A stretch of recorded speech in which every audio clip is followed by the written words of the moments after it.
Welcome to the Dogtor Bros, where we have an honest discussion around vet life in and out of the clinic. My name is Adam. I'm your doc of the day and your guide through this episode. I'm here with my closest friends from vet school. Hey, this is Chris. I'm a GP in North Carolina. Hey, this is Jeff. I just finished my derm residency and I'm working as an associate vet here in Louisville, Kentucky. And again, I am Adam. I am a relief veterinarian in Louisville, Kentucky. And today we are welcoming back a guest of ours. She is a 2020 graduate of Tuskegee University, where she developed a love for ophthalmology. After graduation, she pursued a small animal rotating internship at Blue Pearl in Tampa, Florida, where she also discovered her love for emergency and critical care medicine. While practicing emergency medicine for a year, she continued to shadow multiple ophthalmologists and eventually moved into her current role as an ophthalmology intern. Her interests include feline and exotic ophthalmology, as well as glaucoma management. Outside of the clinic, you can find her baking delicious desserts in her kitchen, at a cat cafe, or on a hike with her cat, Khaleesi. Please welcome Dr. Christina Kaye. Thank you, guys. It's wonderful to be back. And we're happy to have you back. So to start things off, as always, we're going to have just a little fun question for us here. So the question that I have posed for you guys today is, would you rather get free plane tickets or free accommodations for the rest of your life? That's a tough one because I would definitely love to travel and go anywhere in the world, but also I can definitely be a little bougie where I want to stay. But if I had to pick, it would probably be the airplane tickets because I feel like those are definitely super expensive nowadays. Mm-hmm. And this is Jeff. I would actually go with the accommodations after much deep thought, because I'm fairly savvy about finding a decent plane ticket, and I have a travel credit card, and I do my points, and you can use some of those for hotels too. But I'm fairly good about getting a decent plane ticket wherever I'm trying to go. So I want to stay for free. I want drinks when I get there off of the plane. I want concierge service. I'm hoping that includes some land travel when we get there. I want all the little bougie things that come along with staying at a really nice place.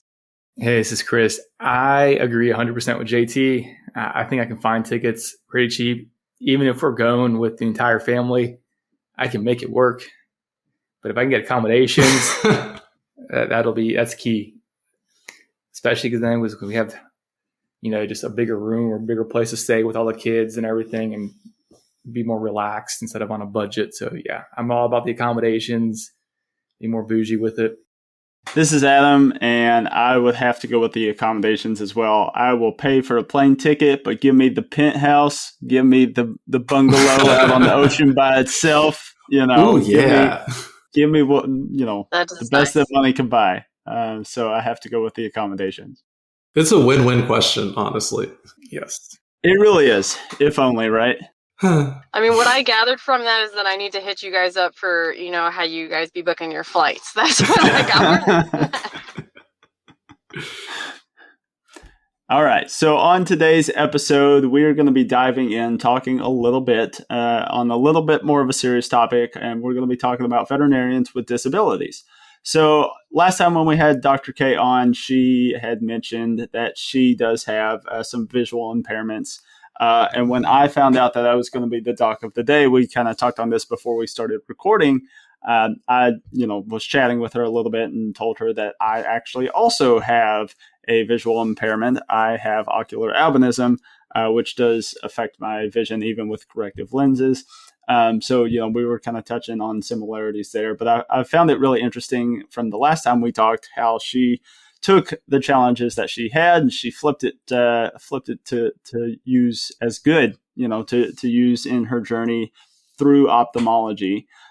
So my first question for you in particular, Christina, is what challenges have you faced throughout your veterinary career in regards to your visual impairment? So, ironically, when I first started,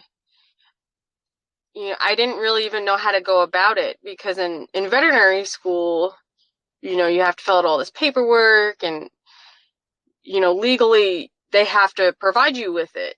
And honestly, I didn't even think of that to transition into, veterinary medicine as a career. So when I first started, there were some things I was struggling with to see, even something as simple as some of the labels. I was like, wow, this is really tiny.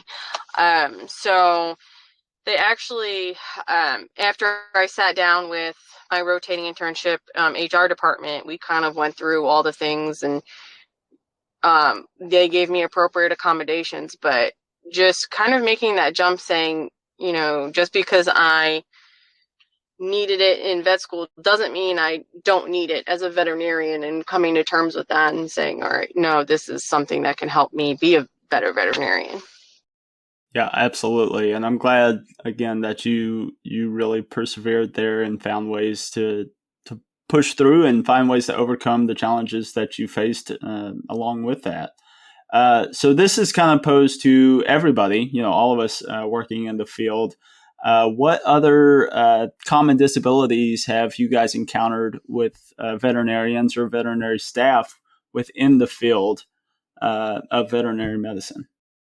So I've encountered, people that, I had a surgeon that was missing a hand. Even now that we're moving more towards, mental health awareness, they're considering that actually a form of a disability, where you can get accommodations for that, even in veterinary school as well. And I think that's definitely one of the more common ones that we see in veterinary medicine. This is Jeff. I guess I can mention two things here. So not necessarily a staff or vet professional, but I recall I've had several clients who have been in wheelchairs or something where a very obvious visual disability where there's a chance for you to help.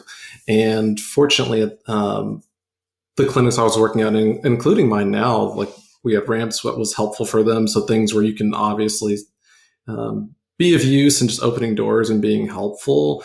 And we currently have whiteboards in our clinic. So more than just talking, I like that I can write down my recommendations really briefly or diagnoses and make it more clear. I can make it bigger. If there's something that is too small, that's something I can communicate. But I think I appreciate, and when people are able to be advocates for themselves or let me know what's going on, because of course there's always if there's a disability that I cannot see and a client brings that to me, or of course a staff member, I'm trying to be receptive and see how can I be helpful to you, or what can I change to be helpful. And I think that's really important. And then the second case I was going to mention was this isn't specific to clients, but more on the vet side. When I took my boards exam, when this comes out, it'll probably be a few months ago, but there was an option that I really appreciated, even though I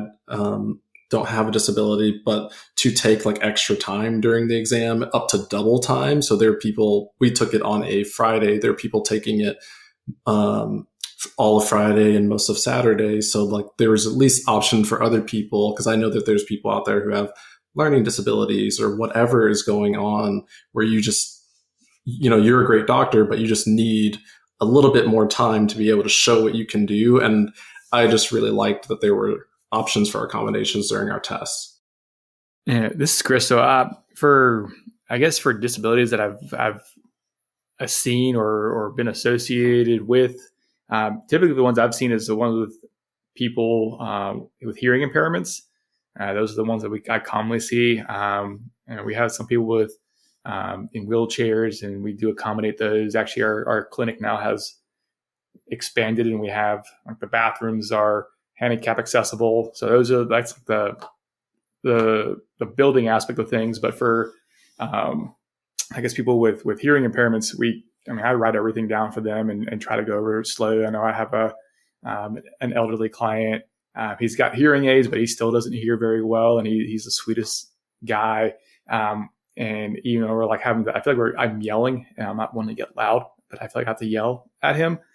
We started just writing it down for him, just to make it easier on him, and he loves it, and he's all about just us writing it down for him. So that's the biggest one. I've also I remember in vet school they talked about vets with hearing impairments trying to do cardio, where they had the stethoscope that you can put up and it actually gives you the readout for you. I thought that's kind of a cool thing now that, cool. You couldn't do that 30, 40 years ago, but now we have the stethoscope that can give you the readings in the room, and then they can still do a full physical exam without that impairment. That's really awesome. So talking about veterinarians and veterinary staff with disabilities, so what are some resources that people with disabilities can reach out to for help and assistance? Usually your HR department is well versed in that department. It's not really something in veterinary school they kind of teach you or talk about. If you have any issues, kind of, hey, go to HR. So that they should definitely be your primary resource. Of course, researching about the ADA Act as well definitely can help you out. And sometimes you even need to go to a medical professional, because you may not even know you have a learning disability, or know you have a disability in general, because like you said, some of them you can't see. So somebody with dyslexia, honestly, they may just be like, this is normal, this is how I read. And then hearing it from other people, they're like, hey, that's not really what that word is. So then that kind of triggers, hey, let me go investigate this. Maybe I have dyslexia, maybe I have something else going on. So definitely don't hesitate to reach out to medical professionals as well. And from a clinic owner / manager standpoint, what are things that clinics could be doing to better accommodate their staff with disabilities? I think the first step is communication. So making the work environment a welcoming environment to where you can communicate to your manager, or your clinic owner about, hey, I'm having this problem. It's similar to, somebody without a disability, trying to go to your clinic owner about, some kind of dispute you're having, even with a colleague. You want to be able to effectively communicate that. So I think that's where it starts. And then, of course, you sitting down with them and just saying, hey, at my other clinic, this is what we did. Of course, it's, based off of the individual and the disability, but I think that's definitely a great start. Is there anything, Chris and JT, anything, and I know you've kind of touched on these a little bit, but anything that you've seen that your clinics have done to kind of help accommodate people with disabilities? One thing that I've seen at some clinics that I've worked at, and it's mainly corporate clinics, is clients who are deaf or hard of hearing. They'll provide a interpreter or translator for them. So there's somebody on the phone. You talk to the person on the phone, they type things out, or they're even on face chat with the person and they're signing to them to communicate and kind of be that bridge between. So are there things that you guys have seen in your clinics that are just there to help people with disabilities? Well, you took my first one because I think that's so cool with the technology that we have now. Like, you can get an iPad and have that virtual option. You can even do that in situations where you need translators for other, if there's a language barrier. We have a larger room, which is used sometimes for larger dogs, but our largest room is where we're going to put anybody who has a wheelchair. Like, if you need wheelchair access, like, we have a space for that, which I like. So that was kind of built into the plan when we designed. Well, I didn't personally design the clinic, but I know that was a part of the clinic thought, since our building is only, I think, 2 or 3 years old, which I appreciate. Our exam tables also move up and down. So if you need more space for that reason, I can literally push that out of the way as far as physical things. If you have equipment or anything that you need help with, that's just a part of your day to day, we can accommodate a lot of those things. It's also very easy. So we do a lot of typed up discharges. If I need to make the font bigger, that's extremely easy. Type that out, send it to you. We can email things quite easily. So little things like that. I'm sure we could absolutely do more. Those are just a couple of things that we can offer off the top of my head. This is Chris. Yeah, I mean, JT, we have this kind of the same things. Like our clinic add an addition to it. So our 3 new exam rooms are big enough where we can have wheelchairs come in there. So it does make it easier. We have the folding exam table. So again, that's another thing. Just say, hey, we need more space. We have it. The big thing that I would say too, with you kind of mentioned it, was a translator. So it's not an impairment or a disability or anything like that, but it's more just a language barrier.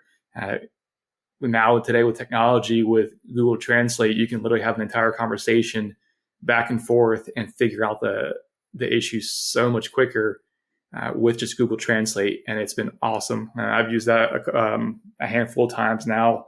And instead of just trying to use hand signals to make to get an interpretation of what you're doing, you're now able to type it in English, and then whatever language that they speak, they can understand it, and then they can type it in their language, and then I can read it too. And it's awesome. It's pretty crazy how that's worked now. So and then also we try to send home any type of like disease or process that we diagnose.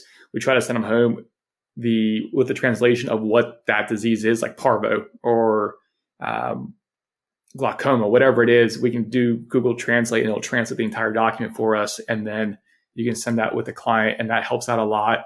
And even with preventatives, like, hey, this is what heartworm prevention is. This is what flea and tick prevention is. And just being able to translate it. That's kind of the cool thing. Again, that's not a disability thing. That's more of a language barrier thing, but still that's kind of a cool thing with technology now. Christina, you had mentioned earlier about the ADA. I was wondering if you could kind of go into a little bit about what that is and what that provides. So it's basically federal law that just basically, it states that you cannot be discriminated against in the workplace, and the workplace is required to help you out if you disclose a disability. That's pretty much it in a nutshell. But you can definitely look it up. It's a whole big document. When I did some research about, service animals and therapy animals, I did a lot of research on it, but it's basically, I believe it's the American Disability Act. And it's basically so that they don't get discriminated against. And just one more question here to help wrap things up. This, again, is kind of for all of us to answer. And it's just how we as a veterinary community can help to advocate for people with disabilities working within the field. So I think it's really important for people that have disabilities to speak up. Because if, it's that kind of mentality of, oh, okay, this person, is willing to share their story, and I see that they got the help they needed. Because even in vet school, I had, classmates that were afraid to speak up. And then, they were upset because they weren't doing well on exams, or they weren't doing well in the clinic because they needed help. And, in vet school, I was a huge advocate for disabilities, and I helped a lot of the classmates I had with accommodations already, just kind of advocate for themselves, because there would be times where sometimes an accommodation wasn't followed through appropriately. And so you have to speak up about that, I mean, the same thing goes in the workplace. If you are provided an accommodation and it is not working for you, you need to speak up about it, because at the end of the day, like you said earlier, you're a good doctor. You just need a little more assistance. So I think, sharing your story definitely helps. And even I mentor a lot of people in vet medicine that have disabilities to kind of make sure that, things are according or rather appropriate in their workplace as well. Yeah, and this is Jeff, and I would just say, to piggyback and echo, like, I think all those things like Christina is mentioning are extremely important, and especially for if you have a disability that we can't see, something that's not visible, like especially mental health issues, or something that you're going through physically that's just not overtly obvious, I guess it's really helpful. And I hope anybody who's listening, like, if there's anything I can do for you, let me know, because I think communication is key and helps us grow, helps me grow, because I'm learning every day. So I think that's super important. And then if somebody has an obvious disability, if you can simply, again, communicate and say, is there anything else, or is there anything that we can do in our clinic to make your visit easier? Do you need anything that we can help you with? And it doesn't have to be this overly, what do I want to say, like coming from a savior complex, I guess, situation where you're just like fawning over somebody, or, making it this big event. But you can just like be calm and treat everybody with respect and just ask them, treat them like they're anybody else, I think is extremely important, because we're all people. We're all going through different things in our life. Everybody has a different story. So you can just be, I don't know how better to say it, just be normal and just ask like you would someone making small talk with anybody else. Hey, is there anything that I can help you with to make your visit easier here? And if they don't need help, perfect. And continue as you were. And if they want your help, great. Be as helpful as you can and do what you can. Yeah, that's great. And this is Chris. I don't have anything really more to add.